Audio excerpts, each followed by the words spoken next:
अंत्योदय या विचारधारेतून प्रेरणा घेत देशानं गेल्या 12 वर्षात अनुभवलेल्या बदलांच्या केंद्रस्थानी गरीब आणि उपेक्षितांचं कल्याण पंतप्रधान नरेंद्र मोदी यांच्या नेतृत्वाखालील सरकारच्या 12 वर्षांच्या कारकिर्दीत सुसंधी, नवोन्मेष, आत्मविश्वासयुक्त आकांक्षी भारताचे जडणघडण झाल्याचं केंद्रीय मंत्री जितेंद्र सिंह यांचं प्रतिपादन.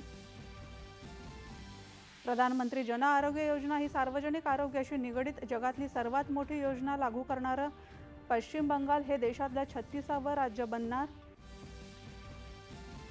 अमेरिका आणि इराण यांच्यातला संघर्ष थांबवण्यात कोणताही तोडगा निघत नसल्यानं तेल उत्पादनात वाढ करण्याचा ओपेक प्लस देशांचा महत्त्वपूर्ण निर्णय.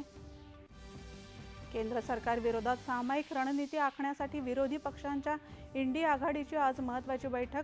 मात्र आघाडीच्या घटक मित्र पक्षांमध्येच एकमेकांविरुद्ध तीव्र असंतोष.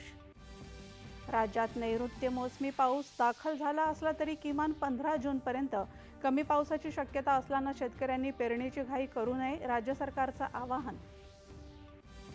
राज्यात अंमली पदार्थांविरोधात मोठ्या प्रमाणात कारवाई सुरू. अंमली पदार्थांचं जाळं संपुष्टात आणून त्याची पाळंमुळं खणून काढणार, मुख्यमंत्री देवेंद्र फडणवीस यांची ग्वाही. फ्रेंच खुल्या टेनिस स्पर्धेत जर्मनीचा टेनिसपटू अलेक्झांडर झ्वेरेव यानं इटलीच्या फ्लावियो कोबोल्ली याचा पराभव करून पटकावलं विजेतेपद. आणि फिलिपिन्सच्या दक्षिण किनारपट्टीजवळ 7.8 रिश्टर स्केल इतक्या तीव्रतेचे भूकंपाचे धक्के, किनारपट्टीवरील भागांसाठी सुनामीचा इशारा. नमस्कार. 11च्या बातमीपत्रात